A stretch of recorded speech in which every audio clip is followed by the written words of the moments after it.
శ్రావణ మాసం వరలక్ష్మి వ్రతం సందర్భంగా హైదరాబాద్ గుడిమల్కాపూర్ మార్కెట్ రద్దీగా మారింది. పూజా సామాగ్రి కొనుగోలుతో సందడి వాతావరణం నెలకొంది. మరింత సమాచారాన్ని మా ప్రతినిధి శ్రావణి అందిస్తారు.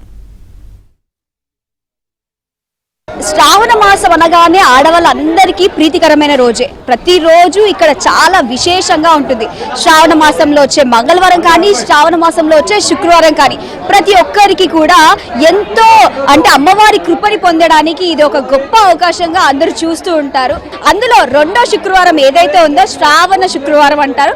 అందులో వరలక్ష్మి వ్రతం చేస్తూ ఉంటారు. ఆడవాళ్ళందరూ కలిసి మంచి సౌభాగ్యం ఉండాలని చెప్పేసి, మంచి వరుడు రావాలని చెప్పేసి అమ్మవారి కృపని ప్రసన్నం చేసుకోవడానికి అందరూ కూడా అమ్మవారిని ఎంతో అద్భుతంగా అలంకరిస్తూ ఉంటారు.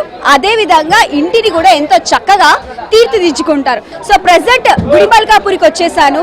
ఈసారి ప్రత్యేకంగా అమ్మవారి అలంకరణకి కోసం వచ్చే ప్రజలు ఏం కోరుకుంటున్నారు, అలాగే ఇక్కడ ఉన్న పువ్వులు పండ్లు ఏ విధంగా ఉన్నాయి, డిమాండ్ అండ్ సప్లై ఎలా ఉందనేది మార్కెట్ వాళ్ళతో చూసుకోవచ్చు. ఇక్కడ పూర్తిగా మనం మార్కెట్ లో చూసుకున్నట్లయితే ఉదయం నుండి అంటే రేపు వరలక్ష్మి వ్రతం ఉన్నప్పటికీ ఈ రోజు ఉదయం నుండే మొత్తం కూడా అంటే భాగ్యనగరం ప్రజలందరూ కూడా ఇక్కడ ఏమన్నారు. సో ఇక్కడ మార్కెట్ ఏ విధంగా ఉందని చూసుకున్నట్లయితే ఎక్కువగా బంతి పూలు, చామంతి పూలు అందరూ కూడా గుమ్మానికి అలాగే అమ్మవారి అలంకరణకి చూపిస్తూ ఉంటారు. ఇక్కడ వాళ్ళకి సంబంధించిన వాళ్ళైతే ఉన్నారు, వారితో మాట్లాడించేందుకు ప్రయత్నం చేద్దాం. సార్, అనుకున్న విధంగా పూలది డిమాండ్ ఎలా ఉంది? ప్రతిరోజు అయితే బాగానే ఉంటుంది. ఇప్పుడు కూడా పూలది బాగానే ఉంది. కాకపోతే ఏంటంటే కొద్దిగా ఒకే రోజు పండగ రోజు ఉందంటని చెప్పి ఒకే రోజు ఎక్కువ పూలు వస్తుంటాయి. అంటే మీ దగ్గర ఏ రకమైన పూలు ఉన్నాయి? బంతి పూలు, చామంతి పూలు మా దగ్గర వచ్చేటి మామూలుగా. ఇప్పుడు మల్లెపూలు, సన్న జల్లలు ఉంటాయి, అవి జల్లలు వస్తాయి. అంటే మీరు లాస్ట్ ఇయర్ తో కంపేర్ చేసుకుంటే ఈ ఇయర్ బిజినెస్ ఏ విధంగా ఉంది, డిమాండ్ ఏ విధంగా ఉంది? ఈ ఇయర్ కు కొద్దిగా పెరిగింది అనుకో, అప్పటికిప్పటికి పెరుగుతుంది. 10 రూపాయలు కొద్దిగా ఎక్కువనే పెరిగింది, అప్పటికిప్పటికి పెరిగింది. ఈసారి ఎక్కువ పబ్లిక్ కూడా బాగానే ఉంది అంటారు, అన్నీ తీసుకెళ్తున్నారు.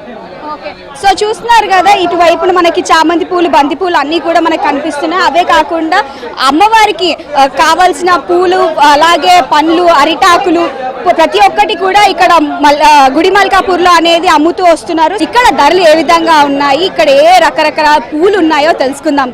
సో ఏ రకరకాల పూలు ఉన్నాయి ఇక్కడ?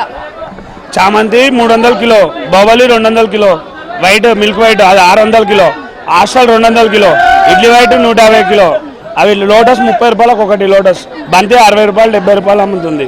అంటే ఇప్పుడు మనం లాస్ట్ ఇయర్ తో కంపేర్ చేసుకుంటే ఈ ఇయర్ ఫ్లో ఎట్లుంది? తక్కువనే ఉంది, ఇంకా రేట్లు తక్కువనే ఉన్నాయి లాస్ట్ ఇయర్ కన్నా. మల్బర్ ఏమో 300 కిలో ఉంది మల్బరు, పోయినసారి 50 రూపాయలు. లిల్లీ ఒకటి 600 కిలో, కమకమరాలు 2000 కిలో. అంటే ఈ ఇయర్ ఎందుకు అంత రేట్స్ పెరిగినాయి? అంటే వానలు తక్కువ ఉండడం వల్ల తక్కువ అయింది, అందుకని అట్లా రేట్ ఎక్కువ అయింది.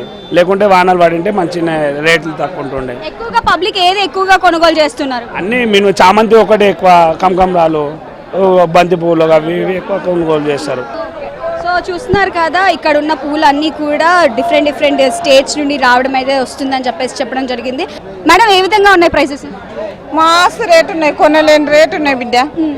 సో చూస్తున్నారు కదా, పబ్లిక్ అందరూ కూడా ఇక్కడ కొనుగోవడం కొంచెం కష్టంగా అనిపిస్తుందని చెప్పడం జరుగుతుంది. సో ఓవరాల్గా మనం ఈ పరిస్థితి చూస్తున్నాం కదా, ఆల్మోస్ట్ పూల ధరలు అయితే ఎక్కువగా ఆకాశాన్ని అంటుతున్నాయని చెప్పడం జరుగుతోంది. సో ఇది ఓవరాల్గా పరిస్థితి. వీడియో జర్నలిస్ట్ బాలరాజ్తో శ్రావణి.